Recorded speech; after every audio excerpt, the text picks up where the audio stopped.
Brock McMillan. I'm the Central Region RAC Chair, and I'd like to call this meeting to order at 6:00 p.m. on the 12th of May, 2020. And I'd like to welcome everybody to the meeting. Due to COVID-19 and the associated safety guidelines put in place by the CDC, the state of Utah, and local health departments, the UDWR will conduct the May 2020 RAC and Wildlife Board meetings using a fully electronic format. This meeting format was approved through an executive order by Utah Governor Gary Herbert and will be used in place of the in-person public meetings that usually occur around the state. I'd like to start by welcoming all of the RAC members, and we need to do a roll call, verbal roll call to see who's here. So if you're ready to unmute your buttons, I will start. AJ Maurer. Here. Ben Lauder. Here. Christine Schmitz. Danny Potts. Eric Reed. Here. Jake Still. Josh Leonard. Ken Strong. I know Ken's on here. Ken, do you hear me?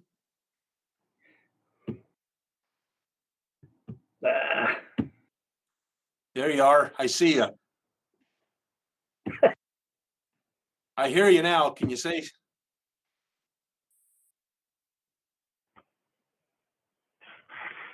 Ken, you seem to be toggling back and forth between mute and unmute. Yeah. I can see Ken. We'll work out his sound. Luke Decker. There we go. Ah, perfect. Thanks, Ken. Okay. Luke Decker. Here, I'm here. Mike Christensen. Here. Scott Jensen. Here. Steve Lund.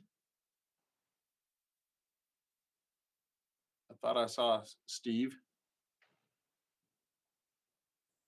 Anybody else? Chris Schmitz, Danny Potts, Jake Still, Josh Leonard, Steve Lund. Okay. I'd like to also welcome the DWR staff, specifically those that provided presentations and are available to answer questions. In particular, Heather Talley, the Upland Game Coordinator, Blair Stringham, the Migratory Game Bird Program Coordinator, Bruce Johnson, the Aquatic Invasive Species Lieutenant, and Bryan Christensen, the Volunteer Service Coordinator. Welcome to everybody that is on YouTube watching this. The public will not be able to provide live comments during the meeting. However, the presentations were provided for viewing for 10 days, and the public was able to provide comments to the RAC members for this RAC meeting.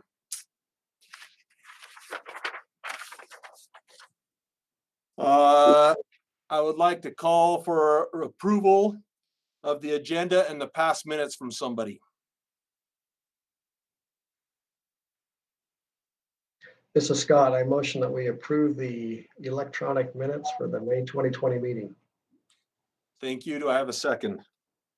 Ken Strong, I'll second it. Perfect.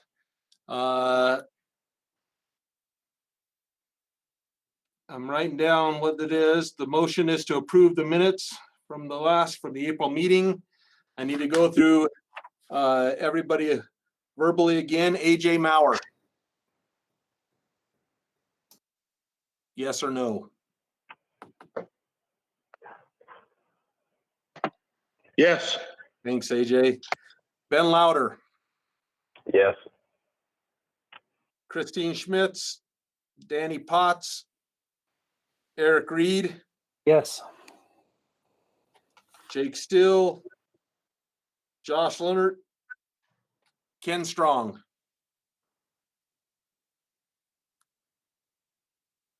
Ken. Yes. Thank you. Luke Decker. Yes. Mike Christensen. Yes. Scott Jensen. Yes. And Steve Lund, I don't think.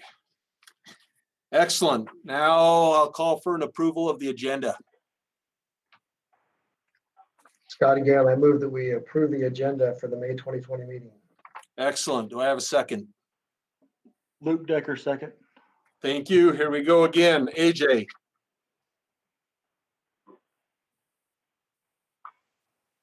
He left his seat again. I'll skip him for a minute. Ben. Yes. Eric. Yes. Ken. Ken Strong. Yes. Thank you. Luke Decker. Yes. Mike Christensen. Yes. Luke is yes. Scott Jensen. Yes. AJ Maurer.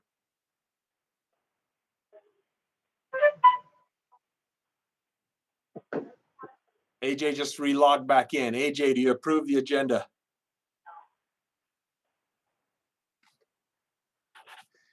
We have approval without him, so we'll move on. Let's see. Next on the agenda is for me to give a brief update of the last board meeting. So I'll summarize all of the motions that were made and the votes. Hey, Brock? Brock? Yes. Oh, Sorry. Josh, you're here. Yeah, I didn't know, I didn't realize my mic was off, so I voted yes if you didn't get that. I did not get that. Thank you very much. And you approved the agenda too, Josh. Hey, Brock, before you move on, I want to check one thing if my headset's working or not, because I just unplugged it. So Okay. can you still hear me? I can hear you just fine. Okay, sorry, my headset cut out there while the voting was going on, so I should be good. Perfect. Thank you very much, Josh. Okay. Back to the summary from the last board meeting. The first motion was to decrease the buck deer permits on the cash unit by an additional 800 for a total decrease of 1,600 from 2019 permit numbers. And that motion passed unanimously. That was based on, we voted for the same thing in our RAC, but it was based on survival numbers from the fawns over winter. The next motion was to reduce the desert bighorn sheep permits on the West Kaparowitz unit to 12 permits, which was the same as 2019. And that motion passed on a vote of 5-1. The next motion was to increase the Henry Mountain archery only bison permit by 1 permit. So there was a total of 2 resident permits. That motion passed unanimously. The next motion was to decrease the number of deer permits on the San Juan Abajo buck deer hunt by an additional 150, bringing the total decrease to 650, and to ask the division to look at moving the unit to an 18 to 20 buck to doe unit. That motion passed unanimously. The next motion was to keep the bull elk permits on the Central Mountains Manti Nebo unit at the 2019 permit number of 47, and ask the elk committee to address the elk age objective on this unit and any other unit that are not meeting their numbers. That motion passed unanimously. There was then a motion to decrease the buck deer tags on the LaSalle Mountain unit by an additional 100, bringing the totals from 1,300 to 1,200. That motion passed unanimously. There was then a motion to accept the remainder of the recommendations for bucks, bulls, once in a lifetime permit numbers for the 2020 season as presented. That motion passed unanimously. There was then a motion to reduce the antlerless tags on the Book Cliffs and Bitter Creek South and roadless units to a total of 150. That motion passed unanimously. There was then a motion to approve the remainder of the antlerless recommendations as presented, which passed unanimously. There was then a motion to approve the CWMU rule amendment as presented. That motion passed unanimously.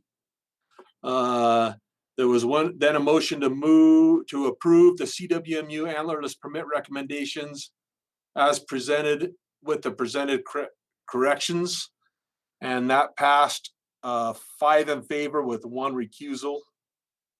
There was a motion to approve the management bison hunts on the 9 Mile Range Creek unit as presented. That motion passed unanimously. There was a motion to approve the managing predator wildlife species policy revisions as presented. That passed unanimously. And finally, there was a motion to approve the cougar and bear rule amendments as presented, and that motion passed unanimously. Any questions about the board meeting?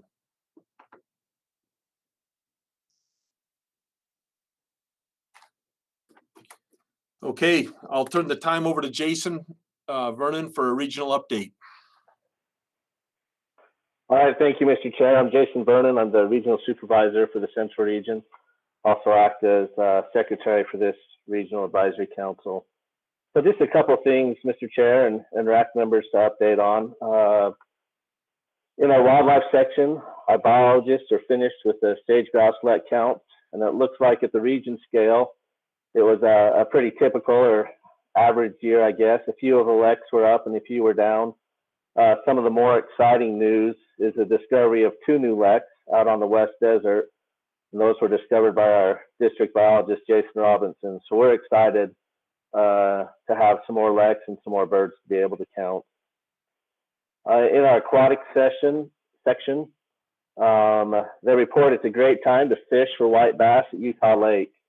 There's fast fishing around and within the tributaries coming into the lake.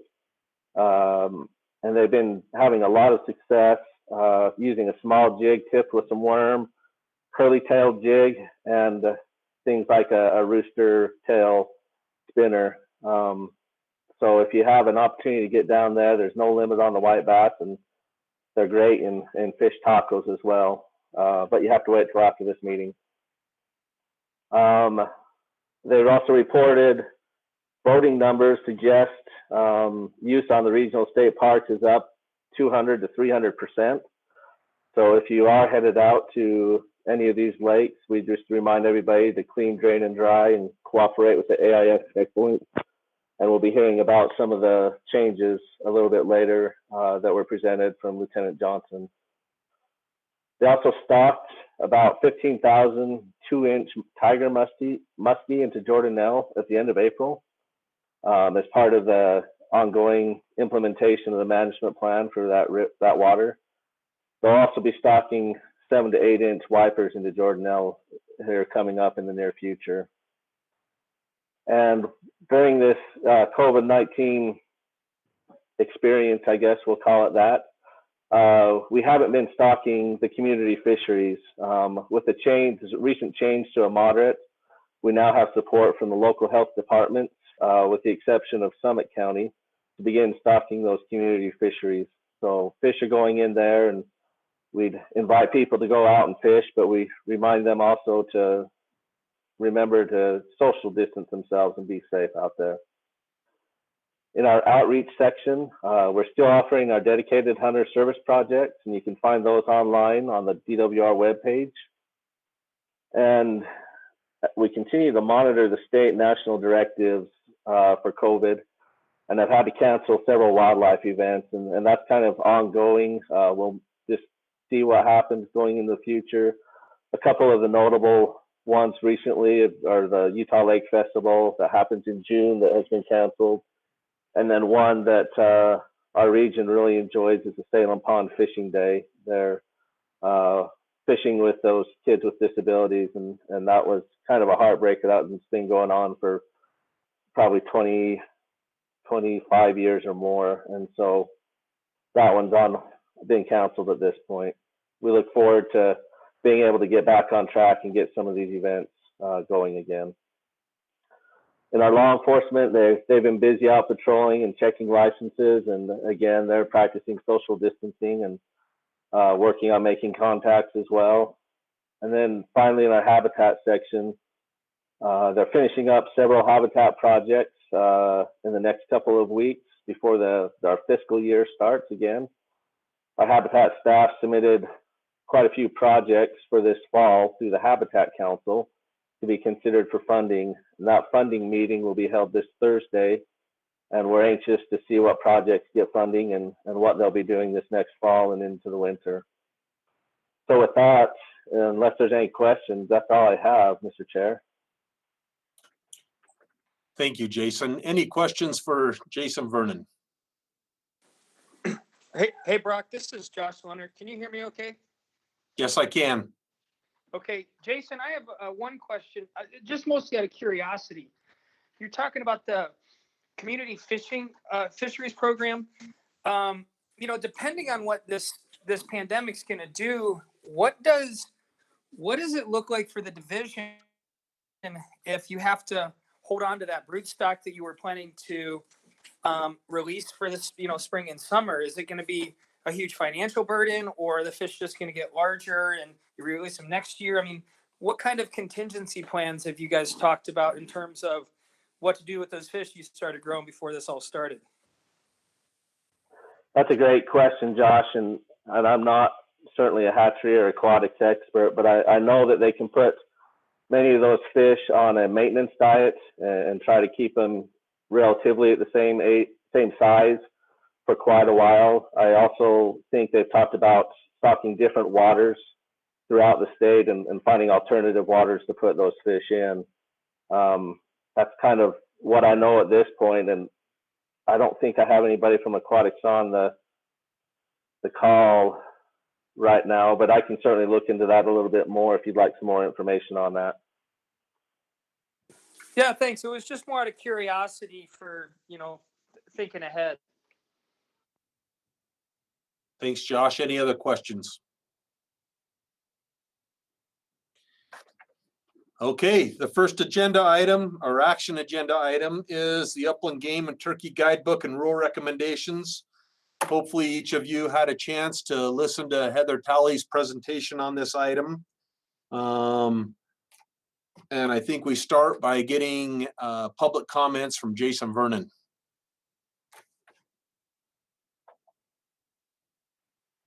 All right, thank you. For the proposal, we had 60% support the proposal. We had 20% oppose the proposal, and 20% were neutral on the proposal. We had a total of 5 comments for this proposal. And that's all I have, Brock.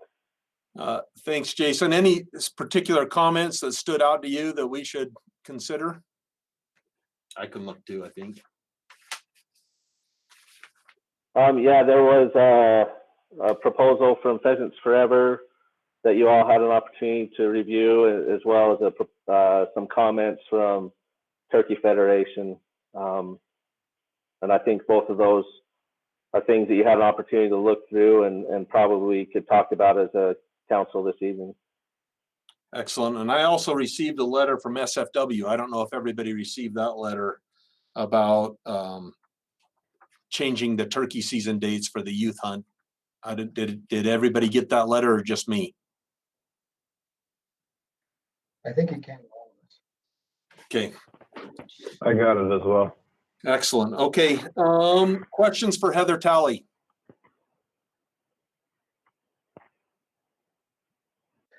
This is Scott. I've got a couple of things I'd like to ask Heather. One, Heather, I noticed there's a recommendation to push the ptarmigan date back to September 1st to a similar opener with most of the other grouse species.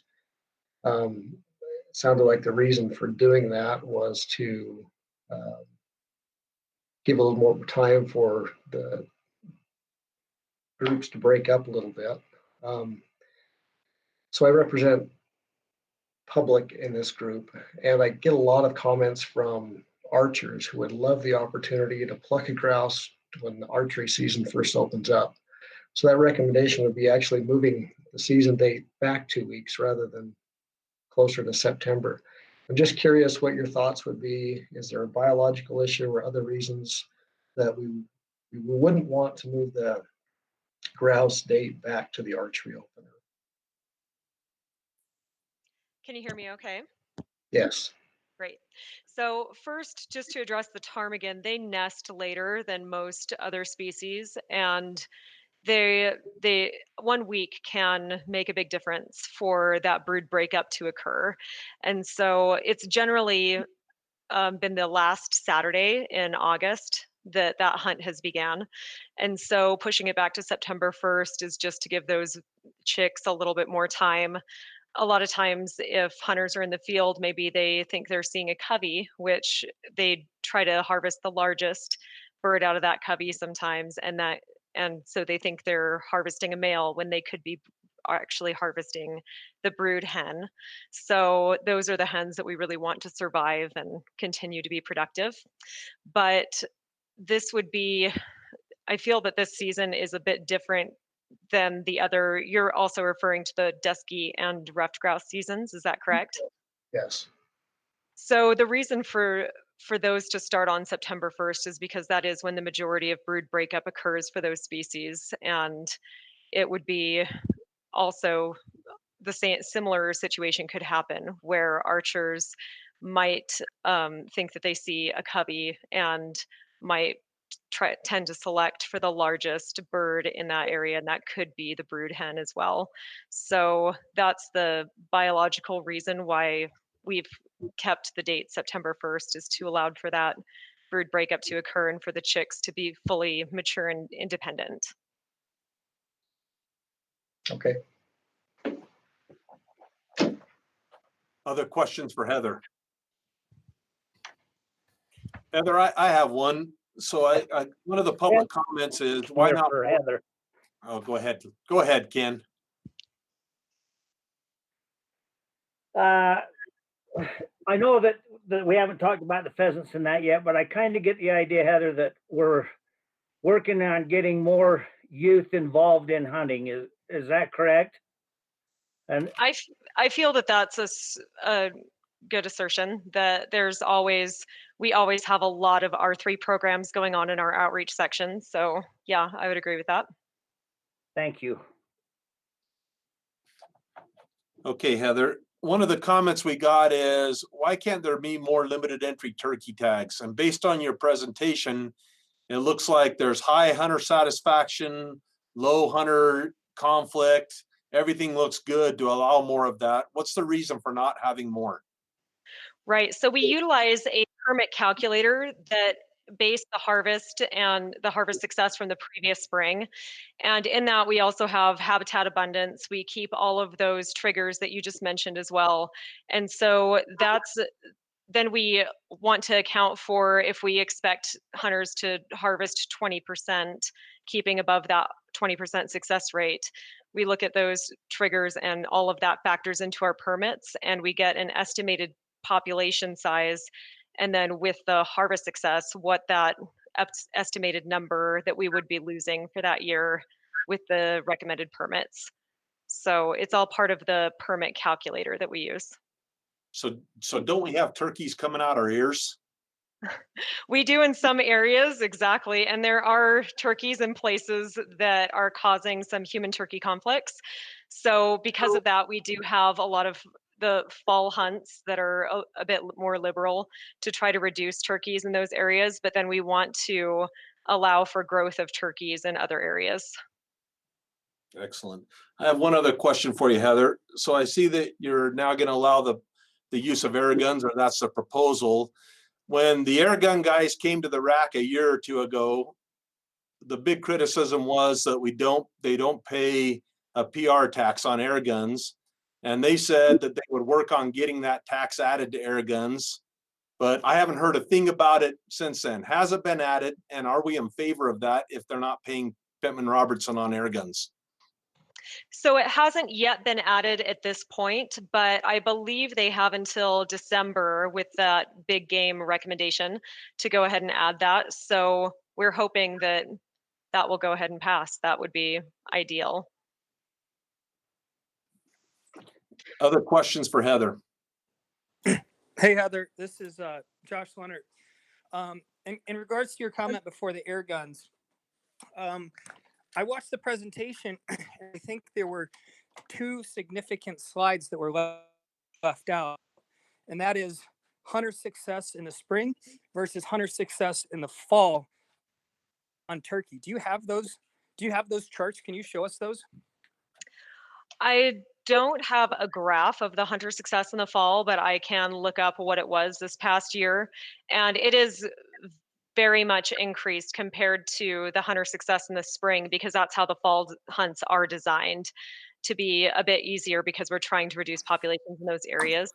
So I can look that up for a second if you'd like me to check on that. Well, sure. As you're looking it up, I want to preface the question a bit. When the Wildlife Board approved killing 3 turkeys in the fall, the biologist at the time who presented had the chart showing a significant decrease in spring harvest success. And yet the Wildlife Board and the RAC still passed that. I was adamantly opposed to that change because of the decrease in spring success rate. And if the spring success rate has continued to decline with the fall killing of 3 birds, why can't we give the spring guys and the LE guys better chance at harvesting a bird there when they're calling and they're doing what they want to do, as opposed to picking them off with a 17 cal or an air gun? So great question. The reason I'm sure that they wanted to institute those fall hunts is because there are so many human turkey conflicts with nuisance and depredation areas that we're trying to use that as a tool to both gain tolerance from the private landowners that are dealing with a lot of turkeys on their property, as well as reduce populations in those areas while they are creating the nuisance. And hopefully they will eventually learn to go to places where there's refuge, where they won't be hunted in the fall. So I can hurry and look up the success. Oh, sorry, go ahead. Well, when you talk about, no, and I'll give you a chance to look it up, but you know, you mentioned conflict with landowners. Are we talking about conflict with agriculture, or are we talking about conflict with people getting their, you know, roses and azaleas eaten, or golf courses? What does that conflict look like in the fall that you're seeing the most of? It's everything. It's, you know, they're in urban areas. I've had calls before of people saying that they're hitting turkeys with their cars, or turkeys are flushing while they're driving and scaring them. You know, there's a lot of agriculture damage that can occur because of turkey issues. Turkeys just getting on lawns and defecating a lot, and people not having the ability to clean it all up. So there's a bunch of different issues just with turkeys being in town where they shouldn't be. And that hunting pressure is designed to try to move them back to public ground. So I asked that same question, it must have been 3 years ago, if that's the last time this management plan was written, and I got about the same answer. I want a clear idea of who's complaining to the division. Is it farmers, or is it suburbanites, or is it motor vehicle and UDOT? Like, that would help make the decision, because what I see is fewer and fewer birds available in the spring. And then when they're all down on the private, really easy opportunity for a few amount of people to take out a lot of birds. So we can look into our depredation databases to see, I don't know, as far as the central region is concerned, if any of the regional personnel would like to speak to what they see happening the most, but we can look through the database to see what the largest amount of complaints are from what sector. Hey, Heather, this is Riley. Mr. Chair, are you all right if I speak up for a minute? As far as the central region is concerned, we get a lot of depredation concerns with farmers, with landowners, agriculture. We get a lot with our nurseries, with our orchards. And so a lot of the hunts that we have designed in the fall are private lands only, and they're just like Heather said. They are designed to take conflict areas where we hold a lot of birds and push those to areas of refuge and let us grow populations on Forest Service or public land where they can be accessed and they can be hunted. And we are trying to get out of the dishing out landowner permits or going in and trapping in specific areas and then moving them off into an area for other conflicts. So if we can grow turkeys in an area that are available to the public on public land, that is ideal and it increases the tolerance. But as far as who's calling in, it's a whole gamut of things. There are areas in our region where we will not be able to hunt them ever, and we get calls like Woodland Hills, Heber City, Sundance Ski Resort. In these areas, we're still trapping and moving. There are times where we don't have many other tools other than allow people to go in and hunt on these private lands, allow the landowners to go. And so it helps us to move, and enough pressure puts them away from that and moves them on to public ground. And I don't know if that helped answer your question, but we get hundreds, and we could provide that data if you'd like, of who is calling us and why specifically. I mean, it's helpful to hear the gamut of people that are, having problems with turkeys. And I'm all about translocating a flock to, from somewhere problem area to somewhere that it's not going to be a problem. But there's no way I could support continuing the turkey management plan without at least the last 10 years of data that show spring harvest success, because I know it was trending downward 3 years ago when we adopted the 3 turkey season, and I bet dollars to donuts it's been trending down since with that 3 bird limit take in the fall. Thanks, Josh. I think Heather's going to look that up. Other questions? You have So it, Heather? Your question is the percent success for the fall or for all the other hunts? For the spring specifically, but the fall would be very helpful because, and I'd be making up numbers if I were to say it, but I think the spring success rate was in the 20 to 30% range, and the fall success rate was in the 70 to 80% range. So people are really good about killing turkeys in the fall. I have from last fall in the central region, the fall success rate was 56%. For the limited entry, it ranged between 32% and 57% success. And then the general season was 23%. Right. I remember it being hovering so close to that 20%. And so you've got a trigger set at 20%, and Right. yet you're hovering within 1 or 2 percentage points from there while we keep whacking and stacking turkeys in the fall. And I think that's just, I can't see it go that way for another 3 years. No way. Yeah. And if we do hit that trigger, then we'll reevaluate things definitely and go from there.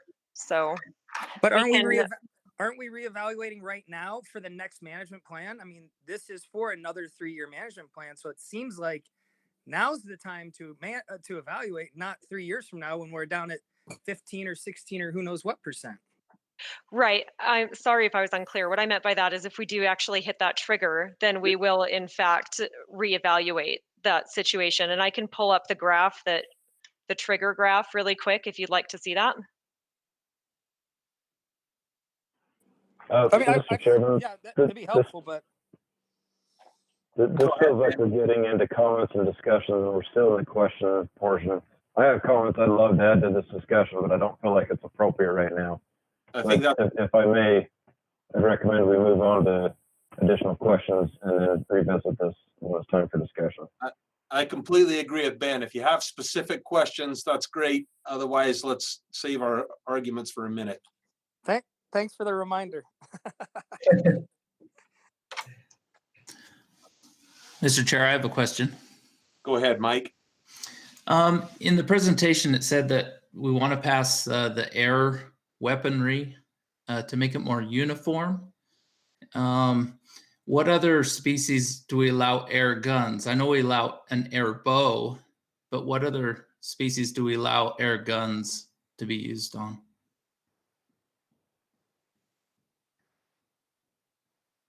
I think that's a question. Yeah, Heather. All right, gotcha. So that was passed for big game last year with the bolts and yeah, I don't know all the specifics that they did pass for big game, but that is currently part of this structure, and that's why they are trying to push for the PR tax by the end of this year. So There, so that was for an air bow, but there's no other species that we can harvest an animal with an air gun. Am I correct in As saying far as that? with pellets, yes, that's correct. With pellets or the things that we have laid out in the rack packet, that is the only species. Okay. Another question pertaining to the youth pheasant hunt. Was consideration given that most years the youth pheasant hunt will occur on the second weekend of the general season deer hunt? Yes, it was considered, and it seems that there is no great time to have that hunt, that it's not going to overlap in some way. And where it is currently may be overlapping with a lot of scouting, which could be the reason why we have some lower participation.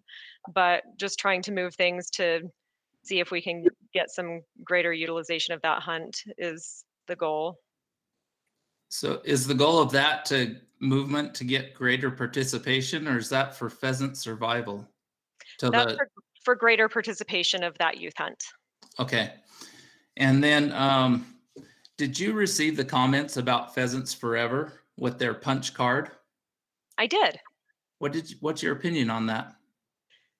So the division does feel that that could create a significant barrier to R3, and that we don't know who would actually administer those punch cards. How would we get somebody to man a gate at the WMAs that could punch those for the public? So we're not quite sure how that would work out in the logistics, but part of their reasoning for that was to enhance habitat. And we do have an allocation from license sales that goes into our WRI database for upland game habitat work every year. Have you contacted Idaho to see how they implement their program? I have not. I know that Pheasants Forever said that they did contact Idaho. Is that something that the division would be willing to look into? Yeah, of course, we're always willing to look into different things and changes, but just something that we feel that it might be a significant barrier to recruitment and Okay. decrease the usage of pheasant hunters on our WMAs. Okay. And I apologize for all these questions, and they're kind of bouncing around, but I feel like it's might be the easiest in this format just to bounce around a little bit. Absolutely. What's an example of a public event why we would close a WMA? I know like the youth pheasant hunt, but give me another example. Those are our only examples so far. And the reason why we'd want to close the WMAs outside of just this 3-year recommendation is if we have other youth hunts come up. And so if some other event comes up between now and the next couple of years, we'd want to be able to close a WMA for that and not have to have an emergency board meeting or anything like that to get that to go through. Okay, so those have been done in emergency board meetings in the past? No, they haven't, but we've just recommended to the board that we would have those closures, and they have complied with that, and they have closed those WMAs for those youth events, since we have had issues in the past with the general public going on those when we're trying to host those organized pheasant hunts. Okay, that's all the questions I had, Mr. Chair. Thank you. Other questions from the RAC? Hey, Mr. Chair, this is Eric Reed. To go along with Mike's question, how far in advance would the notice go out for those closures if you were to have those closures? We would want to advertise them in the guidebook and post them online. So there should be plenty of notice because they would be written up in that guidebook, but where this is asking for that 3-year guidebook cycle, there might be some events that come up in between. Thanks. Other questions for Heather? Yeah, this is Scott. Just a follow-up on that public closure of WMAs. I guess I don't quite understand the reason, the need for that. Could you talk to that? Sure. So I used to help host a lot of these youth pheasant hunts on WMAs. And what happened is, even though we'd post you know, not a closure because we weren't allowed to, but if we just posted that this was a youth hunt, please don't come on here, the general public and adults would come onto those WMAs during those hunts anyway, a lot of times. And that's problematic because for those hunts, SFW is purchasing these birds specifically for the youth that are attending this event. So we'd rather keep that for them. These, I guess I was thinking the hunt dates for those are before the general season opener though? Or is that not the case, that the general pheasant hunt is open at the same time that these youth hunts are open? Yes, some of the youth hunts are held the second Saturday in November and some are held the first Saturday. So on those second Saturday hunts, it can be problematic. Okay, I understand now. Thank you for clarifying. Sure. Heather, I have another question. This is Josh Leonard again. One of the comments from National Wild Turkey Federation said that Utah is spending $25 per bird and Idaho and clubs are spending $18.50 per bird. And they sort of made some offhanded, like, we need to look into this. Can you speak to the cost difference there? I'm not exactly sure what you're referring to. You said the Turkey Federation said we're spending $25 per what bird? Sorry, I'll read the comment. Utah average spending $25 per bird. That's a combination of pheasant and chukar, while Idaho is spending $18.50 per bird, all roosters, which is comparable to the retail cost of hunt clubs such as Bear River Bottoms. The whole pheasant program in Utah needs better, closer scrutiny and better management. So are you talking about Pheasants Forever's comments rather than NWTF's? Yes, sorry, thank you. Okay, gotcha. So with that, we are actually spending $15.25 a bird for pheasants, and I believe it's $9.25 a bird for chukars.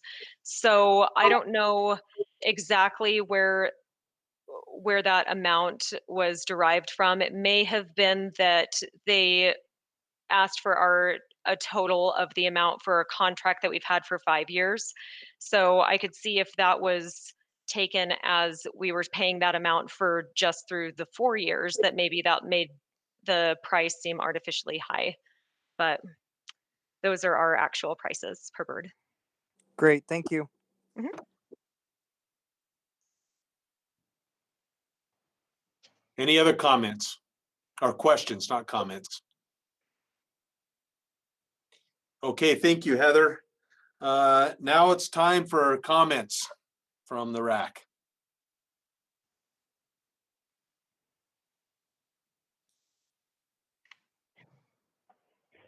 Yes, Brock, Mr. Chairman, Ken here. I got a, Let's go Ken first and then Ben. okay. I'm just a little bit misunderstanding here, I guess, and I've got a lot of pressure here in the last few weeks. I read SFW's proposal and I think it's good, but we've got 2 months that we've been hunting turkeys each year with 3 days in between for youth. And our biggest problem we have in this state is recruiting hunters. Not only this state, but nationwide, we're less than 5% of our youth involved in hunting. And that's fine right now for us adults that want to go hunting. We don't want the youth to take all our permits. But on the other hand, in 20 years from now, when we're not hunting, and if we don't have youth involved, hunting's gone. So I would think that the best thing to do, really, I don't know why we can't give the first 2 weeks of the turkey hunt strictly to youth, not just the 3 days that we're giving them in between, but the first 2 weeks, and let them go out. This is one animal that they could harvest. They don't all get to go deer hunting. They don't get to go elk hunting, all of them, but this is one thing they could do that would be beneficial to them. And there's nothing more enjoyable than watching a youth bag a turkey, whether it's your own kid or somebody else. That's just a thought I have right now. I just think it would be great if we had a 2-week hunt for just the youth to start with before the birds are really all spooked up and hard to get. Thanks. Thank you, Ken. Ben? Yeah, I'd like to comment on a couple of different topics. Since Ken led into the SFW proposal, I'll start there. I'm sorry, Ken, but I'm going to have to disagree with you on this one. I actually adamantly opposed the SFW proposal to increase the length of time on the youth hunt. And let me just say, I'm not anti-youth. I love it when we can give youth opportunity. We give a lot of youth opportunity in Utah already. One proposal from the DWR is that youth hunt a week earlier than the regular hunt on pheasants, and I think that's great. And the reason I think that's great is because it's additive. It's not taking away from anything. But this recommendation to expand the youth turkey hunt, whether it be SFW's recommendation or Ken's recommendation for 2 weeks, that's not additive. That's taking away from general hunters, and those are days when the youth can hunt anyways. And so for that reason, I'm opposed to giving more time. I'm opposed to taking away time from other hunters to give strictly to youth on that. So there's my opinion on that. Also, I want to address the questions and comments concerning the fall hunts. I think it's important to understand and realize those hunts are not necessarily meant as a hunting opportunity. They do provide some hunting opportunity, but rather they're intended as a tool to let landowners deal with their own problems, much like the private lands elk tags that we have. So with that, I am not concerned at all about the harvest rate being high on those fall hunts. I think if it's high, that means that as a tool, it's working and doing what it's intended to do. Good job, we did so right. And then, in addition to that, as far as the air guns, I completely support that. Again, it's another tool in a tool bag to allow people to deal with the problems that they have. Also, there was another comment, I think, by NWTF that I want to address about limiting rimfire hunting in the fall to youth only. Again, why take the tools away from the people that need to use them? I'll post that as well. Thanks, Mr. Chairman. Thank you, Ben. Ben, you're not very clear. I mean, I did get it all, but the sound is pretty fuzzy. So I don't know if you can fix that at all. Anyway, who's next? I'll swap headsets and see if that helps. Brock, this is Josh Leonard again. Heather, is it possible to get a chart, some kind of graph that shows the hunter success in the spring and the hunter success in the fall for at least 10 to 15 years prior, before the next RAC and Wildlife Board meetings? I'd have to look into that. I'm sure we can put something together. I don't know if we'll be able to get everything together for all those years before tomorrow night, but because that would be our next meeting, but we can definitely work towards that.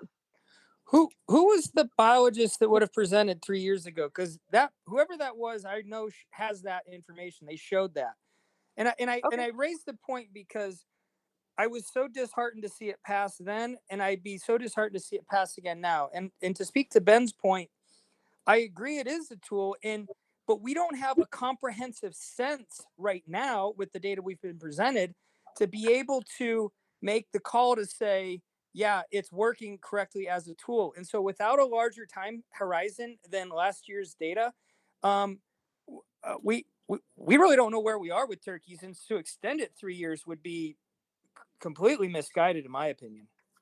So I can just show you the graph really quick from the presentation, because that did have some of that data on there. So if you'd like me to present that really fast, I can get that on the screen for you.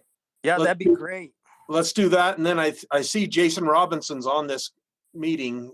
Maybe he could comment about what happened before.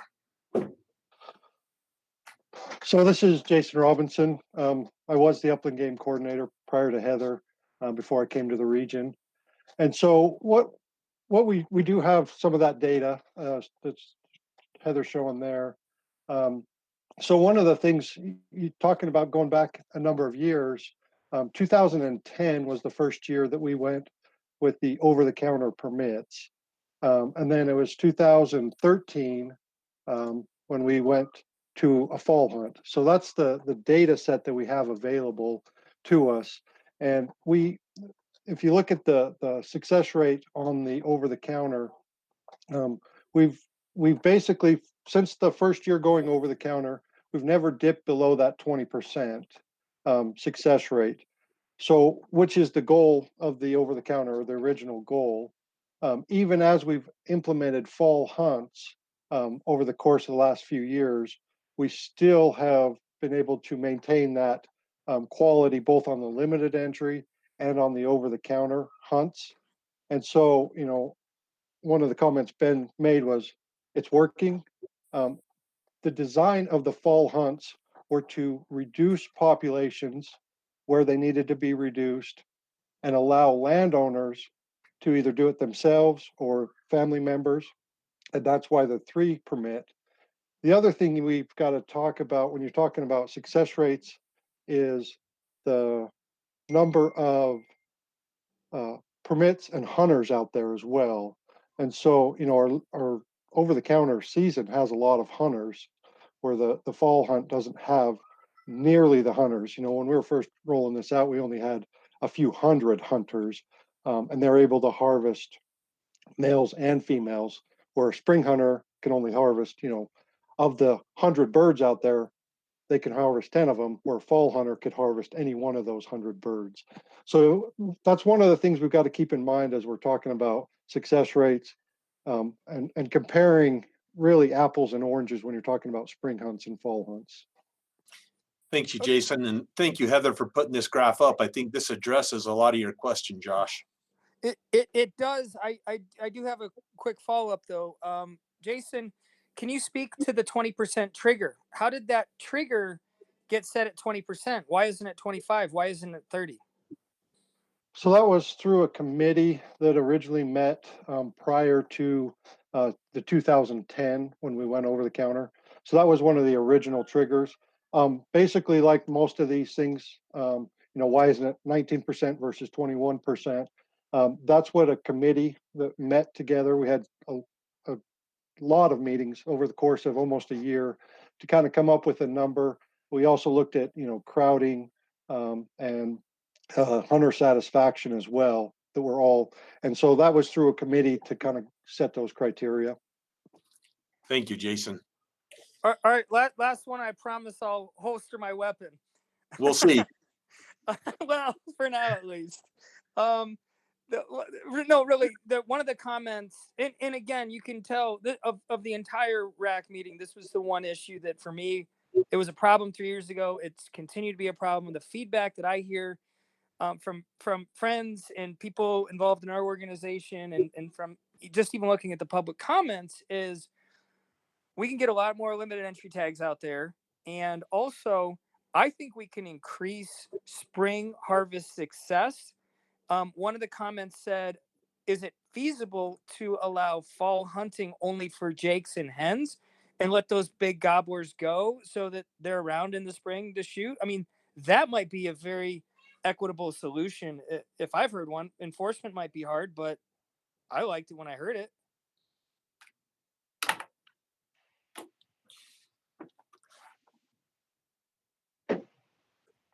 That was a question for Jason or Heather. Heather. Gotcha. Yeah, that's something that we can definitely look into doing. We can definitely look at that and see if that's something that the public process feels that they would like to pass, and we can go over that for sure. Definitely look at some different options. What does that look like moving into the next iteration of the turkey management plan? What does what look like? Sorry. I guess I'm trying to do this in anticipation of not, and if it involves a motion, I don't even know how to phrase the motion, but I don't want the next turkey management plan to move forward as is. And so what would involving the public process happen prior to another 3 years from now, I guess is my question. So let me ask, before she answered, let me ask, I'm not understanding where you're going with this, Josh. You want success to be higher than the 25% it is? Do you want the fall hunt not to be managing turkey populations to decrease depredation? What's your goal here? My goal is to get more spring hunters on toms. But as many as want to go can go now. On toms and killing toms and not getting picked off with the 22 in a wheat field, or somebody's, backyard. I want a hunter who's calling in toms to be able to kill a tom. And if we're killing them all in the fall and they're not in their own spring, then how do we get those birds to survive? And if it goes to a Jake and hen only thing in the fall, that's great. Move it up to 4. But hunters in the spring should have more opportunity, in my opinion, to kill big tom than this depredation thing that's going on in the fall. Okay. Mr. Chairman, this is Ben. Can you hear me better now? Yes, I can. Okay, great. I'll comment on this again. I don't think we should take away any tool that that is designed to solve a problem on these problem turkeys in the fall. To me, the fall hunts and the spring hunts are two separate things, and I don't think you've got big toms getting killed across the state. We're not. It would surprise me if we're killing all the big toms in the fall. This is again meant to deal with a problem, and if there's some toms that get killed on the hunt, so be it. I mean, if there's a big tom that's a problem tom, it should probably be taken care of. That's my take. Thank you. I tend to agree with that, Ben. I mean, we're still getting 50% limited entry and 25% general over-the-counter tag success on toms in the spring, and the fall hunt's designed to solve a problem. Yeah, exactly. And to your point earlier, Brock, we have a month-long over-the-counter season now. Anybody that wants to hunt turkeys can hunt turkeys. I mean, that's a big success. I remember years ago, like it took 10 years to draw a turkey tag. There were units that took 10 years to draw a turkey tag, and you only had limited entry opportunity. And now anybody that wants to hunt turkey has the opportunity to hunt spring turkey if they so choose. It's a big success. Okay, Mike, and then I think Scott has something to say too, but Mike first.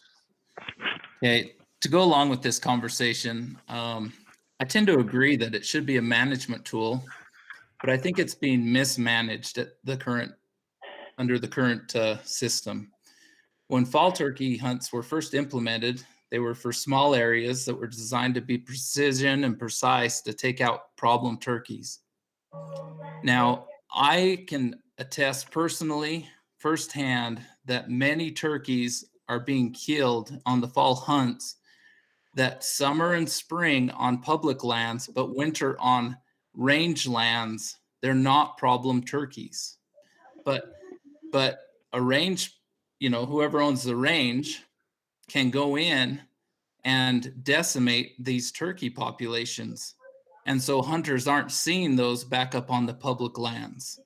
That's a firsthand eyewitness testimony that I can give on that.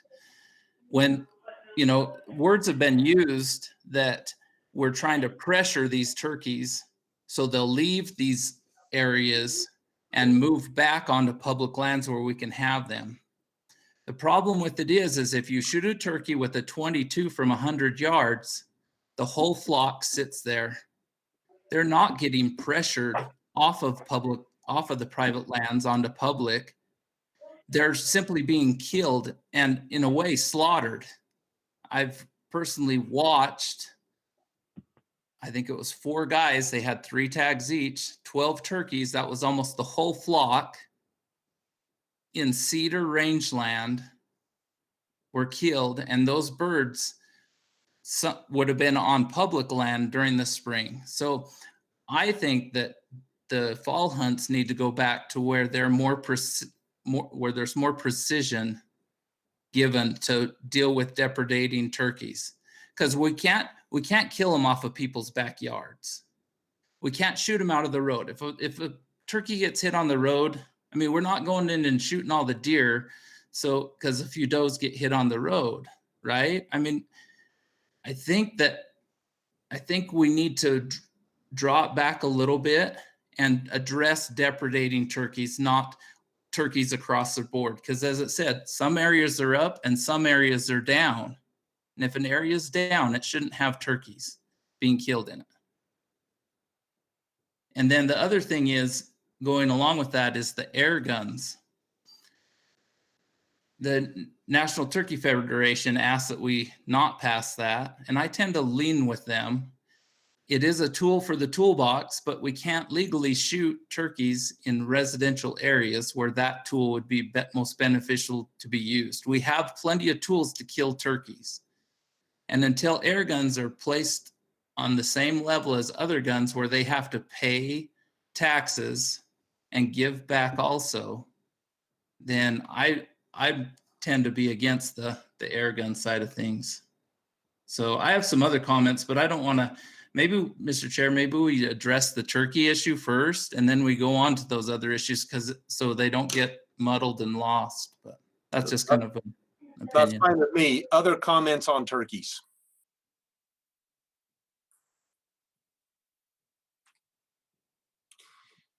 Hearing none, I do think that's a good idea. Let's address turkey issues before we go on to the other upland game. I have several comments I've heard here. One was the potential to increase the number of limited entry turkey tags. Does anybody want to address that in a motion or not? One is to change the fall hunting season structure somehow. Does somebody have a motion there? Brock, before I make a motion, can I ask a question? So the way I understand what's being presented is a 3-year extension of the current management plan for turkeys, correct? Heather? That's correct. Yeah. Yep. And just to reiterate that with that extension, because I know there was a little bit of concern, if any of those management triggers are met during that 3-year extension period, we will still go back and reevaluate what we're doing and try to figure out what trigger was met and why, and try to accommodate that. So then, again, before I make this motion, the last turkey committee that convened, was that in 2010? The last plan was formed in 2014. Via committee? Yes. So I guess I would make a motion that a new turkey committee be convened before the adoption of a new management plan, because I think the points that Mike raised and just the lack of a data set from some of these questions, it seems like it's time to reevaluate it with the committee. Like, is 20% right? Is that enough? Should it be 25? Can we go back to more precision depredation? So my motion, I suppose, would be I make a motion to convene a new turkey committee before we adopt a new plan. Heather, is that even possible? That's a good question. Where this current plan does expire this year, and then it's up for revision for the next 3 years, I don't know how quickly we'd be able to convene a committee and get a new plan instituted, but we can definitely work on that. We can get a committee together. Before we move on, we need a second if anybody wants to second this motion. Well, I'd like some clarification in the motion.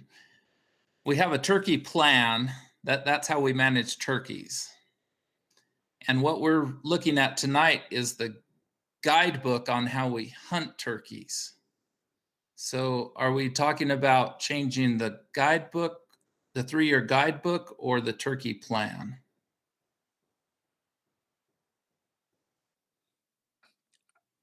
I mean, again, I'm going out on a limb here. Heather, can you speak to that? I don't like, what does it take to reevaluate in light of, this time horizon we've had from 2010 to 2014 to now?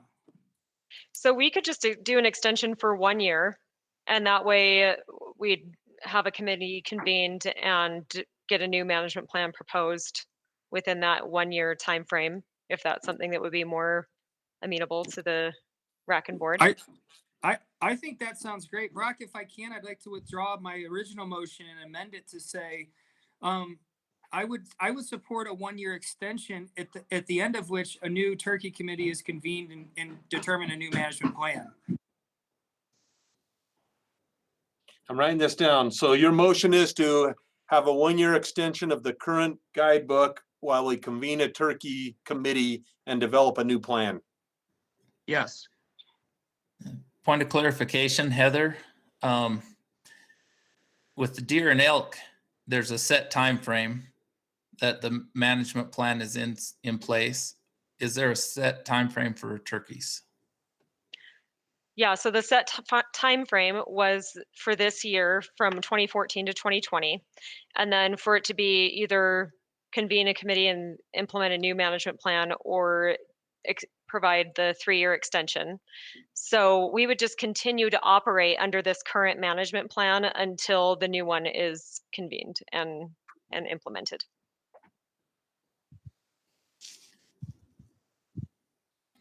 So I would second his motion that, if I understand it correctly, that we'll just extend it through this year and ask the division to reconvene the turkey committee to. Okay. Is that correct?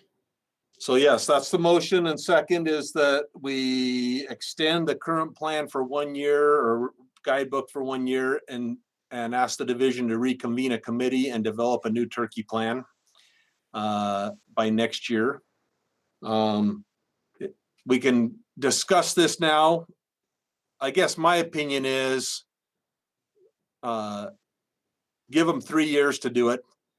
I've lived in 3 different states that have had turkeys introduced. Kansas, when I first moved there was none. By the time I moved out 9 years later, it was a problem statewide. Minnesota, they just put them into the farmland region when I moved there. 8 years later when I moved, it was a problem statewide. Utah, I think everywhere I go, I see turkeys, and I know the division, every biologist spends a significant amount of their winter time dealing with turkey problems. And so I would say, let's keep harvesting them and controlling the population. They've grown. I'd say give them 3 years. The turkey population is doing great. Success is still good. To just go on the normal time plan. That's my opinion. So I'm going, if I won't vote, but if it comes to a tie, I'd vote against this motion.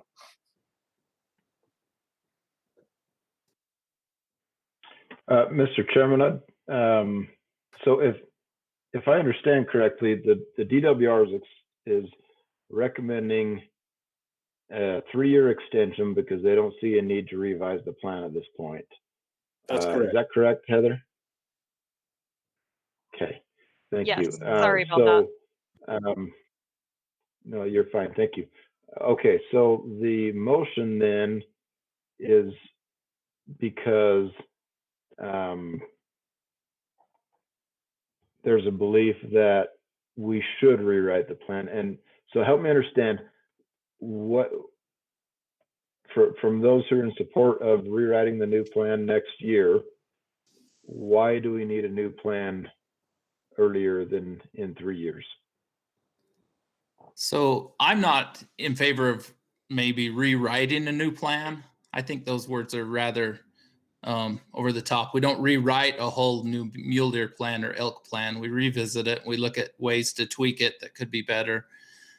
I'm of the belief that, just as the division said, they have areas that are up and areas that are down, but we're giving out fall tags that shoot all those turkeys, that can put pressure on all those. I am personally of the belief, because I've watched it happen. I watched turkey populations decline. I know that there's a lot of areas where there are problem turkeys, and most of those we can't shoot them.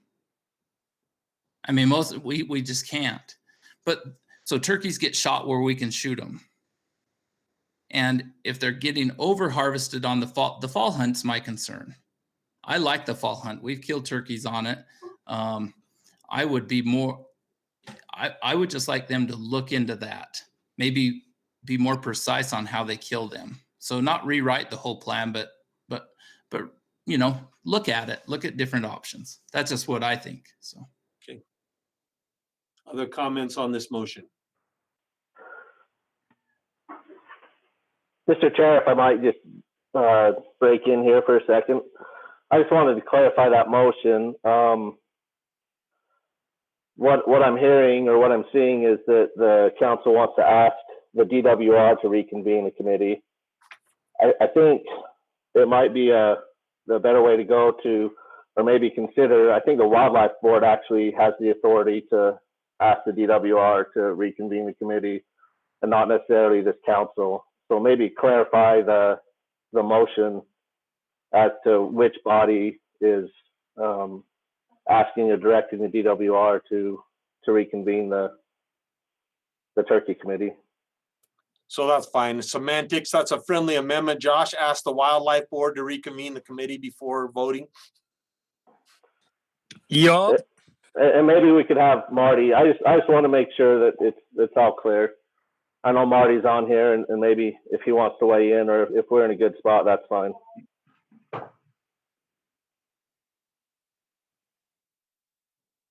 Hey, Jason. Yeah, I mean, the board's clearly the one that creates these committees and set them, so it'd just be a recommendation to the Wildlife Board, right, to assemble the committee and relook at the plan. So Josh, is that a friendly amendment to recommend to the Wildlife Board that we extend for 1 year and ask them to reconvene the committee? And ask them to recommend a reconvening of the committee? Yep, that'll work.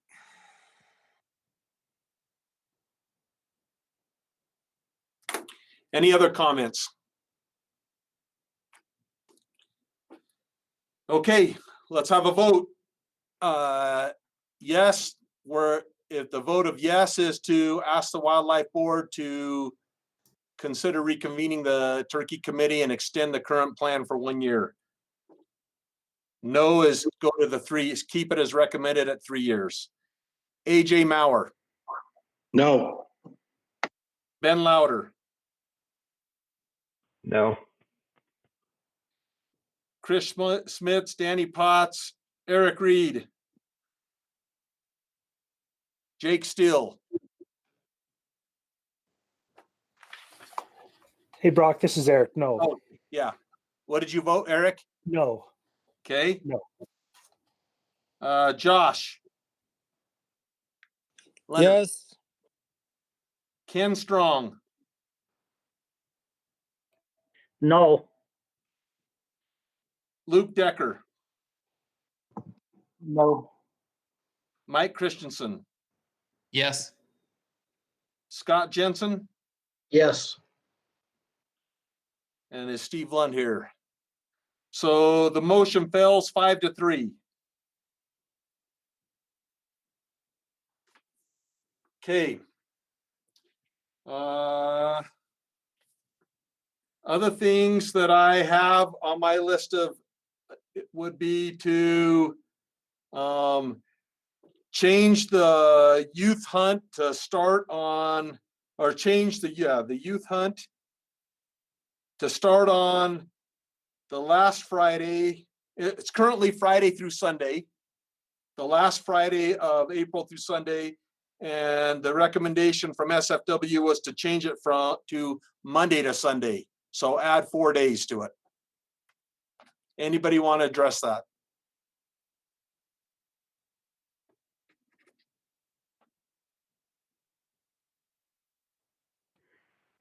I'll make, Ken Strong here, I'll make a motion that we accept their SFW suggestion.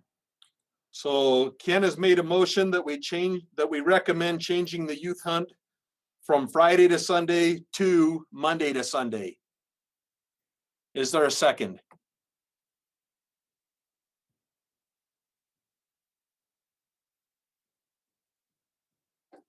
That motion fails due to lack of second. The other, I'm looking at my notes. Any other recommendation or motions regarding turkeys? Yes, Brock, this is Ken Strong again. Yep. It must be all the drugs I'm on right now. I would like to make a motion that the first 2 weeks of the turkey hunt is strictly for the youth. Okay, first 2 weeks of the turkey hunt for the youth. Is there a second?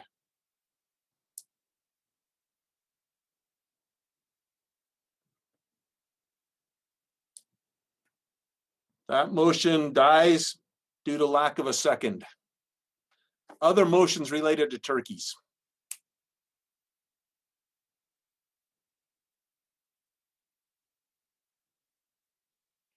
Hearing none, does somebody want to make a motion to accept the turkey recommendations as presented?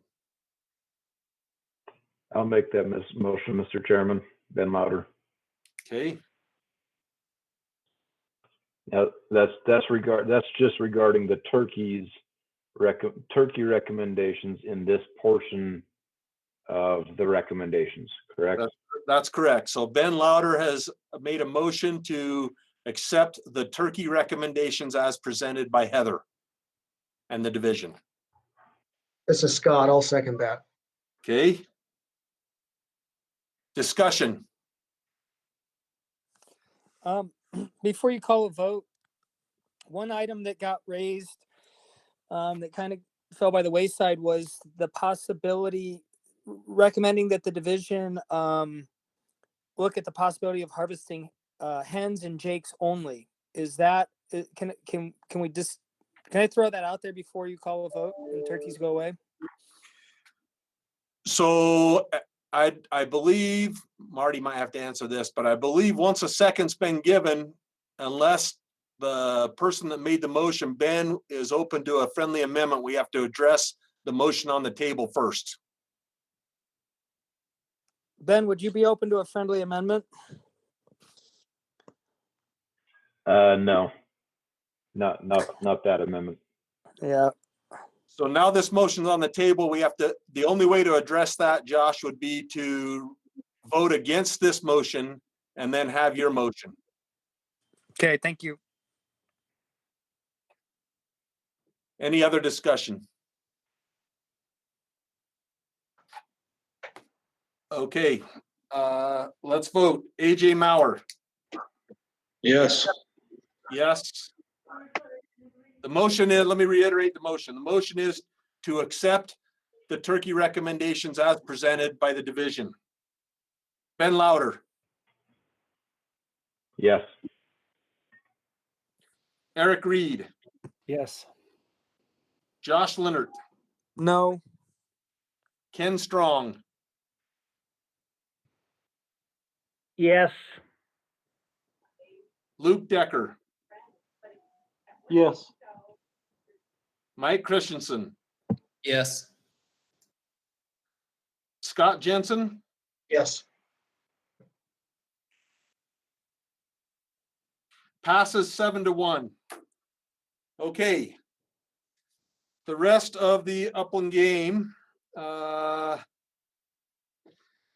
comments that I heard, if somebody wants to discuss, are the youth pheasant hunt on the second weekend of the deer hunt. I'd discuss that a little bit, Brock. Okay.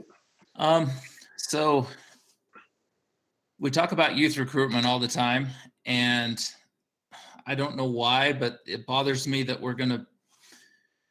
we have the youth duck hunt, we have the youth pheasant hunt, and it feels like we have the general season deer hunt. And those are some of the hunts that youth really get involved in and we kind of push youth towards. And I'm having a hard time wanting to start the pheasant hunt, the youth pheasant hunt during the second weekend of the general season deer hunt, when I know that with my friends and family and some of my acquaintances, the second weekend of the deer hunt is when the kids get a hunt for their second day, because they go hunt the Saturday and then then they don't kill anything, and then they go back out the second weekend. And I just think we're taking an opportunity away from kids. So I tend to be against starting that youth hunt on the second Saturday or on that Saturday. This year it does not overlap. So I'd be fine doing, it doesn't overlap the general season deer hunt. So I'd be fine with it this year, but the years that it does, I have a hard time with that. And I tend to agree with you, Mike. Other comments or motions relative to this? This is Scott. I'd like to ask a question. Go ahead, Scott. Let's have Scott first and then Ben. Yeah, I just wanted to know, is there a different conflict on the existing date right now? Heather? Not that we're aware of. There isn't another conflict. We're assuming there's the possibility that maybe people are scouting, and that's why there's such a low participation rate. But we're just trying to move things not closer another to the hunt general opener. season opener. Yeah, I don't believe there's another conflict. I'm sure there's some other things that are going on, but that wasn't something that's not something that we looked at or that we noticed. Okay, Ben? When is the current youth pheasant hunt? The Saturday closest to October 13th. So that would be the middle of the rifle elk hunt then, correct? So yeah, it's just hard to find any hunt anywhere that there isn't some sort of overlapping. So Yeah, that's kind of where I'm going with this. Like, I understand the concern about throwing it on top of the second weekend of the rifle deer hunt. That's a valid concern, Mike, for sure. And I didn't realize until you raised that concern that was an overlap. But just looking at the fall calendar, I just don't know where. I mean, I just don't know where else to put it. The DWR is recommending to move it now because they're not getting great participation where it's at. So yeah, that's my struggle. I just don't know what else to do with it. But won't there be less putting it on top of the deer hunt? Yeah, that's what I would think. I mean, I know the elk hunt, we only have, what are there, 30,000-ish tags total, but with the deer hunt, you're 90, well, what is it, 60,000 tags? So I don't know. It's there's no place to put it if you're trying to get away from it overlapping any hunt, but I just have a hard time overlapping the general season deer hunt. Other comments? Yeah, this is Ken Strong. I agree with what Mike's saying. There was a study done across the United States where less than 5%, almost less than 4% of our youth, 18 years of age and younger, are getting involved in hunting. In Utah, it's just a touch higher, but still under 5%. And if we lose those youth, we lose hunting. That's just all there is to it, because they're the future. So I think, like Mike was saying, we have to do something to accommodate the youth and make sure that they can get in some hunting. So even if we move it up till the 1st of October for a youth pheasant hunt, something has to be done to keep these youth involved and have success. Thanks. Other comments?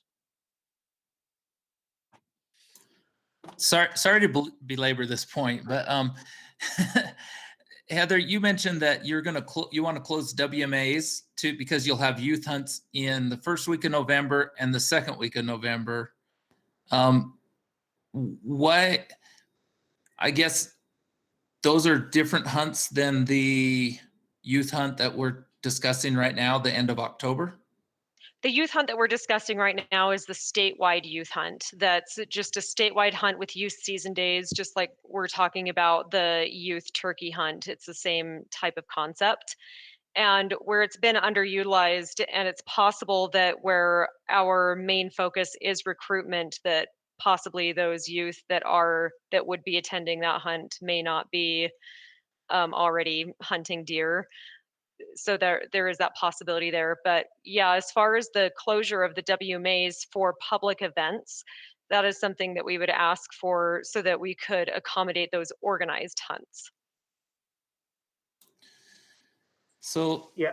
along those same lines, this isn't a motion, but I'm thinking of a motion that we keep the youth days where they are, and we expand our youth hunting days in November, which the division is kind of already doing. And then that would also coincide with their current strategy of planting pheasants during the course of the pheasant hunt. And just you could hold a few days here or there that went with the youth. But right, the main difference with that is that with these organized youth pheasant hunts, it takes a ton of manpower, and we have those pheasants that are donated from SFW, and it's a big event and a lot of division personnel time. And these other the statewide youth hunt is just for parents to take their kids out hunting for those specific days. Ken Strong here. And on those youth hunts that SFW furnishes the birds for, there's a limited number of kids that can be involved. So they fill up fast, and so it doesn't really open it to all of the kids, just the first ones that can get in on it. Yeah, that's a good point. Thanks, Ken. So Heather, I should know this. Does the general pheasant season open the first Saturday in November? Second Saturday. Second Saturday. Mm-hmm. I believe it is the first Saturday. Is it? Did I get it wrong? I'm so sorry. Let me look it up really quick. Because I don't have everything quite. Yeah, it is that first Saturday in November, excuse me. I don't have everything quite memorized yet. I mean, one option would be to put the youth hunt that first Saturday and the general hunt on the second Saturday, and then you'd avoid everything. You just take a week off of general hunters, but I don't know. Yeah. And I don't see a problem with that either, Brock, because it's good to let the youth have that time. And we've all hunted, we've all killed a lot of birds. But let's get the youth involved where they're having success and want to stay. So, Ken, you say we've all hunted and killed a lot of birds, and collectively, when you say we, and if you're talking about this group here, you're right. But a big effort, I believe, by the DWR recently has been to recruit new adult hunters as well. And I don't think you can include those in that collective we. Yeah, kind of similar to my take on the turkeys is I love it if we can give additive opportunities to youth, but when we start taking away other opportunities, that bothers me. Ben, if I can speak to your point, I want to agree with you. Let's have Josh first and then Ken. Yeah, Ben, I think you make an excellent point. I was fortunate enough to attend a local VOR event that was sponsored by U.S. Fish and Wildlife Services and DWR last year up at Farmington Bay. And if I'm not mistaken, R3, one of their target demographics is like 25 to 35, no kids, never hunted, but they have the money and the inclination, and they want to harvest their own food, especially in light of supermarket shortages. And so when I think about getting people on pheasants who have never killed anything before, that's a really target demographic for the DWR and hunting in general. Yeah, Josh, that's exactly what I was referring to. Yep, that's exactly right. So I agree with that, Ben, but the division already releases birds every single week for adult hunters. I mean, I don't know. Any motions on this? One more quick statement to answer Ben. The SFW birds that they do, they call it the youth hunt. It's for any person, it's their first time hunting. There's a lot of adults that show up and they get to go out and hunt too because it's their first time. So those youth hunts that the Fish and Game have been doing, that SFW puts the birds out, is for first-time hunters. Doesn't matter what I their was age. not. I was not aware of that. Thank you for that clarification. That's cool. Yeah, I agree. I didn't know that either. I'd entertain a motion if somebody has one. So I'll make a motion that we keep the youth pheasant hunt and quail hunt. They both the same?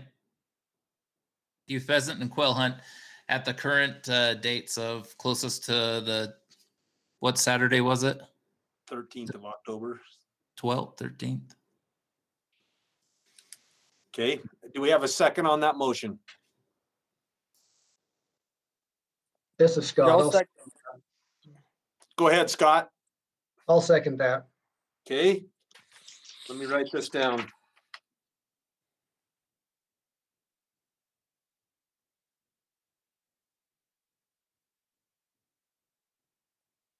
Okay, any discussion on this motion? I appreciate the sentiment of what Heather's recommending there. I'm just not certain that moving it to the next weekend is going to benefit us, put it on the deer hunt. So I think we're best off just leaving it where it's at. Thank you, Scott. Other comments? Okay, let's take a vote. AJ Maurer. So the motion is to keep the youth pheasant hunt on the same date it currently is, not to move it later in the month where it could conflict with the second weekend of the deer hunt. Is that correct, Mike? Yes. Okay. Brock, can I raise one more question? And I don't know if this will go anywhere, but just a thought that occurred. So there was mention earlier of the youth waterfowl hunt. Is that not on top of the muzzleloader deer hunt? I believe that it is. And It depends on the year. So sometimes it is on the second weekend. So most years it doesn't conflict with that. Okay. I mean, obviously it's either gonna land on the muzzleloader deer or the opening weekend of the rifle elk hunt. No, that's incorrect. Is It's earlier in September. Okay, so it'll either land on just limited entry hunts or essentially nothing, or the muzzleloader deer hunt. I'm just trying to reconcile, like, because that's happening already sometimes.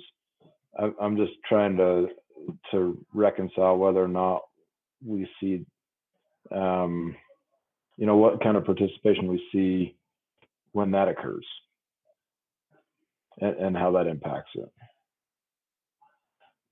And maybe it has no impact on what we're discussing here. I don't know.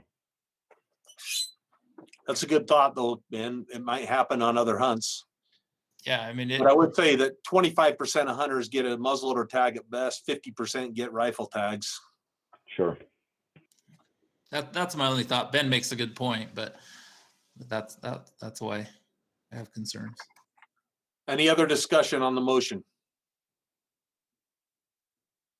Okay, the motion is to keep the youth pheasant hunt where we recommend keeping the youth pheasant hunt where it is, so it doesn't conflict with potentially conflict with the deer hunt.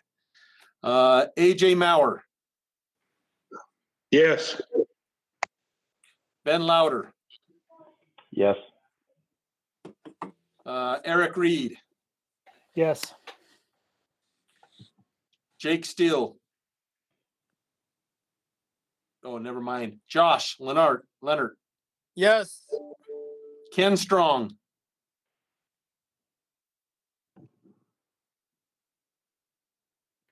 Yes. Thank you. Luke Decker. Yes. Mike Christensen. Yes. Scott Jensen. Yes. Passes unanimously. The other things that I have on here are, anybody want to say anything about air guns? So a comment, I know other states have like an archery tag or an archery stamp that's required used to generate a little revenue. I don't know if that's the intent or what the intent is, but if it turns out that this doesn't end up on the Pittman-Roberts tax, maybe we could institute a air gun stamp that's required. If that's the intent, is to create an equal tax basis. So, Mr. Chairman, I thought that would have been covered in our acceptance of the turkey recommendations earlier. So I think it is. I was just bringing it up to see if anybody wanted to address it again. I agree with you. Okay. Yeah, I didn't realize it was part of the turkey recommendation because I thought that allowed people to harvest any upland game with an air gun. Is that true? That- I think that does. It's just the any of the upland game that currently are legal with rifles, so rabbits and hares. So just the fall turkey, rabbits and hares, and that's the only thing that the air gun's legal for if this passes. Okay. So I believe we did only turkey things, and this pertains to. Well, I other think we can species. address it if somebody wants to. Yeah, I would agree with Mike that since that covers more than just turkeys, then yes, we should address that separately. Does anybody care enough to make a motion about using air guns? I personally don't like it when they're not covered with PR. Can you just give a really brief, like 30-second clarification of when you say air guns? Just recap where we are with the discussion. Are you asking Heather? Yeah, Heather, be great. As far as what this motion is for, or as far as the air guns that we are proposing to become legal? The air guns you're proposing to become legal. Yes. So we have that in the RAC packet as a pre-charged pneumatic air rifle, means air rifle that fires a single projectile with compressed air release from the chamber that is built into the rifle and pressurized at 2,000 to 3,000 PSI from an external high compression device. So that would be the, there are those limitations there, and at least a 22 caliber or larger, weighs 18 grains or more, and is fired at a velocity to produce at least 30 foot-pounds of energy at the muzzle. So those are the main highlights of the air gun regulations that we have listed in the RAC packet. So why have turkeys and jackrabbits been targeted with this new form of weapon? So this is something that we just wanted to allow for another opportunity for hunters that would like to hunt with air guns, and possibly youth or people that would like to hunt with something that didn't make as much noise. So this is only legal for things that are already allowed to be hunted with a rifle, like the fall turkey and rabbits and hares. Right. And is there currently a closed season on rabbits? On cottontails, yes. And on jackrabbits, they're year round. Right. I guess if I were to make a comment, and again, I just looking in the turkey's best interest, I have less of a problem with air guns being used on rabbits and hares, and more of a problem with them being used on turkeys in the fall season only. So that I want to put that out there as a comment. Mr. Chairman, you mentioned that you were opposed to this due to the lack of Pittman-Roberts tax associated with air guns. Is that your only opposition here, or do you have any other opposition? No, that's my only opposition. I think that the presentation when the airbow guys came, they convinced me that they're an effective weapon for taking game. And we already allow 22s for those rabbits and pheasants. So I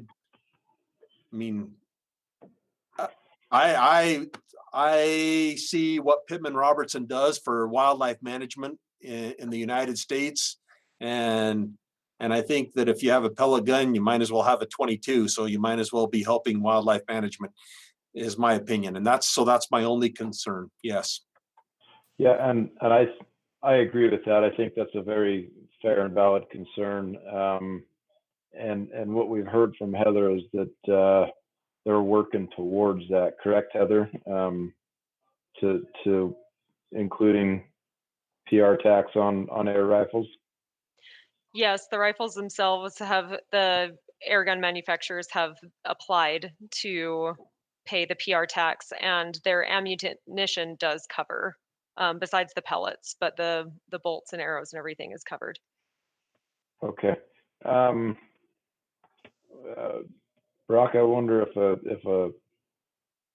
a compromise at this point might be to punt it down the road a year. Say, you know what, we like this idea, but we'd like to see it covered by PR tax first. And I'm completely in favor of that. That's the direction I would like to head to. I would not like to see, especially because we allowed air bows. We didn't allow air guns. And now we're bringing guns into it. So it's a completely another dimension. And serving on the Habitat Council for 5 years, I see what PR funds do to help the wildlife in Utah, and having a weapon that doesn't pay into that, that's a problem for me. So. And the allowance of air bows was somewhat contingent upon PR. I mean, that was the argument they made in trying to get us to approve it. Now we're almost 2 years later and it's still not happened. And I think that we need to say this is going to be real. Yep. So I'd entertain a motion. Well, I move that we do not allow air bows or air guns to be used to take upland game in Utah. Mike, would you be in favor of adding to that motion the reason why? So for clarification. Yes. I'd second that. Okay, the motion is do not allow air bows or air guns or air bows until approved for PR. PR and Robertson tax. No, I would say due to the lack of PR payments, because we're writing a 3-year guidebook that they can address that the next time around. Okay, I'm fine with that. So do not allow air guns or air bows due to lack of PR payment. Yes. Any discussion?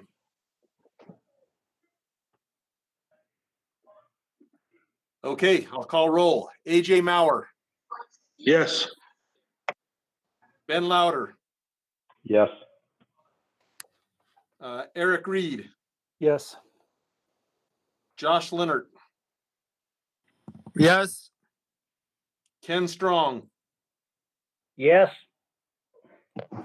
Luke Decker. Yes. Mike Christensen. Yes. Scott Jensen. Yes. Excellent. The only other thing that I see somebody commented on was the closing of WMAs during special events.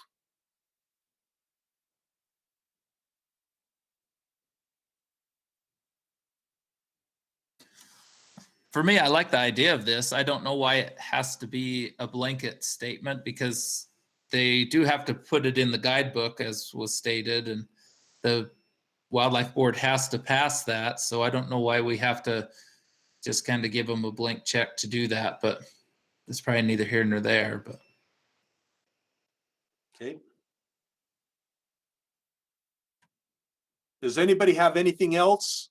If not, I'd entertain a motion to accept the remainder as presented. So moved. So Ben has made a motion to accept the remainder as presented. And seconded by Scott. And second. Any comments? Okay, AJ Maurer. Yes.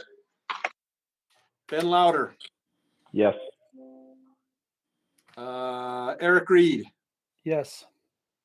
Josh Leonard, Yes. Ken Strong,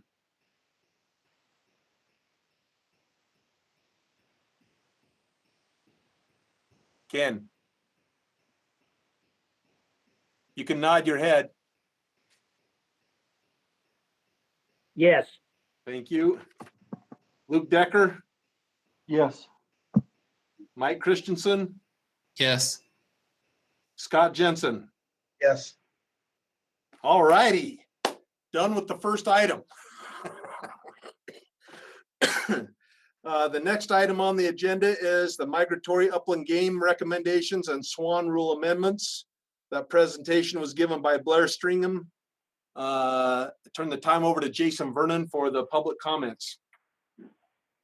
All right, thank you, Mr. Chair. For the comments, we had 60% support the proposal, 40% were neutral on the proposal, and there were 0% that were opposed to the proposal. That's all I have. Were there any specific comments, Jason?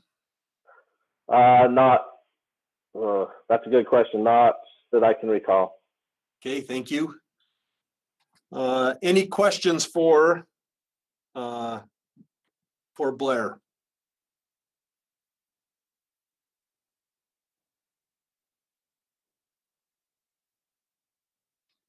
Any discussion?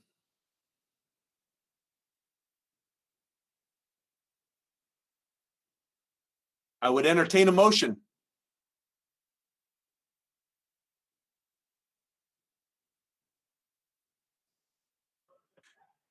Move to accept as presented. Okay, Ben has moved to accept as presented. I'll second that because Blair did such a good job. Okay, seconded by Mike Christensen. Any discussion? AJ, Yes. Ben, Yes. Eric, Yes. Josh, Yes. Ken Strong.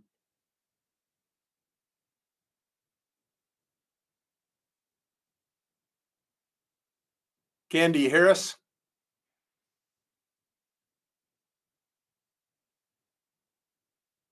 I don't see Ken responding. We'll come back to him. Luke Decker, Yes. Mike Christensen, Yes.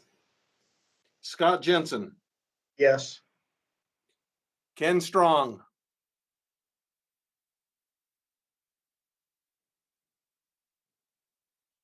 His screen's frozen on my computer, so maybe he's having connection problems.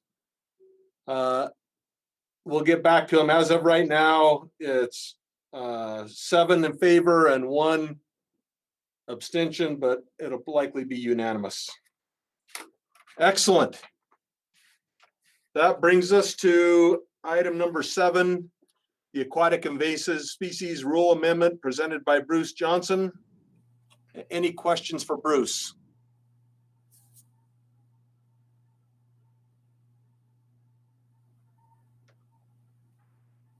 Any discussion or comments?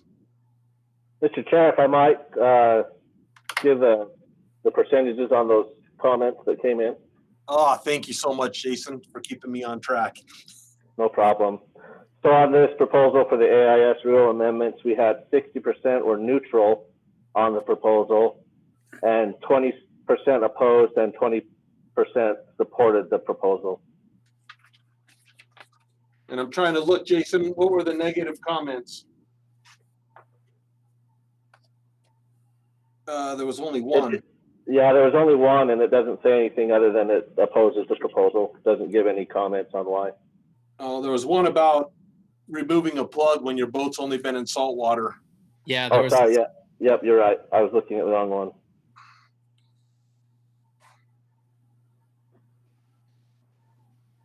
So did the mussels come from salt water, or are they a freshwater mussel?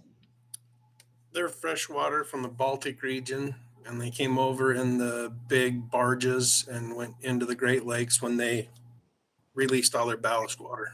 Correct. So any discussion? I'd entertain a motion. I do have one question really quick. Along those lines, the removal of the plug, is that just to make it uniform across the board so somebody can't have their plug in and then say, well, I was at the Great Salt Lake? Correct. We wanted to create some consistency. We've had the drain plug rule in place for Lake Powell because it's an infested water, but we have that in effect for all the other listed infested waters. And it also creates some consistency with the surrounding states we have that request that that drain plug be removed in transportation statewide.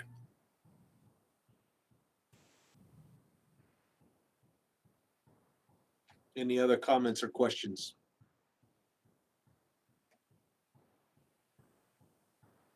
Okay, now I'd entertain a motion. I'll move that we accept the aquatic invasive species rule amendments as presented.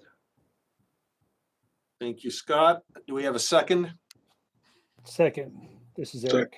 Eric Reed, thank you for a second. Any comments or discussion on the motion? Okay, the motion is to accept the aquatic invasive species rule amendment as presented. AJ Maurer. Yes. Ben Louder. Yes. Eric Reed. Yes. Josh Leonard. Yes. Ken Strong.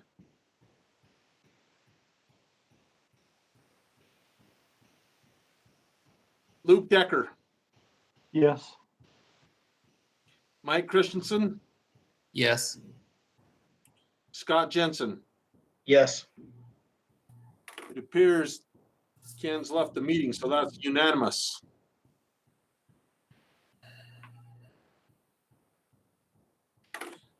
That brings us to number 8, walk-in access rule amendments. Turn the time over to Jason Vernon to provide a summary of the public comments. All right, thanks. For the WIA or the walk-in access rule amendments, we had 60% were neutral, 20% were opposed, and 20% supported. And I'm looking, there were no. The one that was opposed didn't leave any comments as to why. Right. Okay. Discussion on the walk-in access rule amendment. I have a question. The payment structure, how does that work? The current payment structure that we're using, or the one that we are kind of thinking about for the future? The one that you're thinking about. Yeah. Okay. What I did is I looked at what our surrounding states are doing for this type of program, and our current system that we've been using for years doesn't really incentivize large properties. So if you have 1,000 acres, 2,000, 3,000 acres, you're not really given any kind of incentive to have those big properties versus somebody that has 80 or 100 or 200 acres. When you take the price per acre that we pay out. So the new structure would just try to factor in a more universal price per acre, so that no matter what you are, you're earning basically the same amount per acre. But it's not fully developed. But that's the goal that we're looking forward to. And then if you're gonna, I like that answer. That's really good. If you're going to remove the online or the little sign up sheets that you had in the wooden kiosks, have you looked into like a system like Wyoming has, where people have to pre-register to go on? They go on online and they keep a sheet on them, and then that allows the landowner and the Fish and Game Wildlife Agency to know who's on there when. I haven't particularly looked at Wyoming's yet. What I guess I'd like to say with some of these major, well, not major changes, but these changes that we have, the goal is to give us a little bit more flexibility. The wooden registration boxes are actually giving us any really reliable data right now. They get shot up, they get vandalized, they tip over, they're in the sun and the rain and the snow all year. By the time we get to the papers, sometimes the papers have blown out and they're just, all over the properties. They fill up with wasp nests, and we believe that there's going to be some better ways that we can get usage data for those properties, and also for us to know, who's been there, how often they've been using it, and we're just exploring those other options and not having it required by rule that we have that particular type of tool at every property. We could still ultimately opt to use that type of system. But if it's mentioned in the rule that we have to do that, then we have to do that. Our ultimate goal is really to understand the best usage of those properties and what's in the best interest of the public and the money that's being used for that program. Thank you, Bryan. Other questions?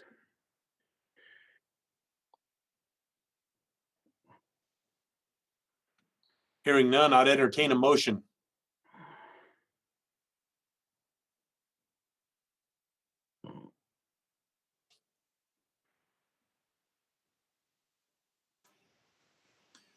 Well, really quick, I'd encourage the division to look at Wyoming's walk-in access areas. I've been a consumer and a benefactor of those, and I think they work really well. And that said, I would move to approve as presented. Okay, Mike has moved. I'll second. Who seconded? I'll second. Okay, This is AJ. Thank you. Any discussion? Okay, AJ, Yes. Ben, Yes. Eric, Yes. Josh, Yes. Ken. Do you hear me, Ken? I see you're back. Luke Decker, Yes. Mike Christensen, Yes. Scott Jensen. Yes. Passes unanimously. The last thing on the agenda was the Willard Spur WMA Habitat Management Plan. Does anybody have any questions about that management plan? So Brock, this is Jason. That plan is scheduled for presentation only to the northern region. Oh, okay, perfect. Excellent. I would like. Go ahead. I would like to make one quick comment on that, Brock. I know it's only for the northern region, but I'd like to get on record that I think the division should look into those wildlife management areas that are kind of more waterfowl usage areas, and try to think outside the box and come up with ways that they could hunt the big game that live on those in those areas, such as deer. I mean, I think there's a limited entry deer possibility in those areas. And I know it's just informational, but I just wanted to get it on in the minutes. Oh, thank you. Anything else anybody wants to bring up?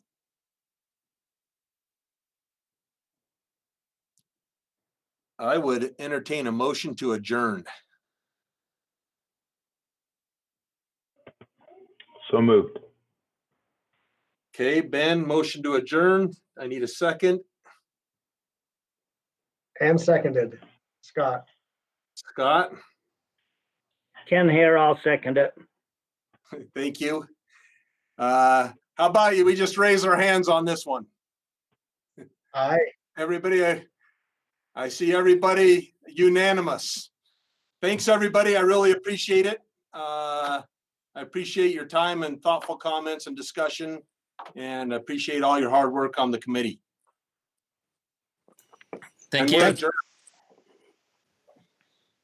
Thanks, everyone. Brock.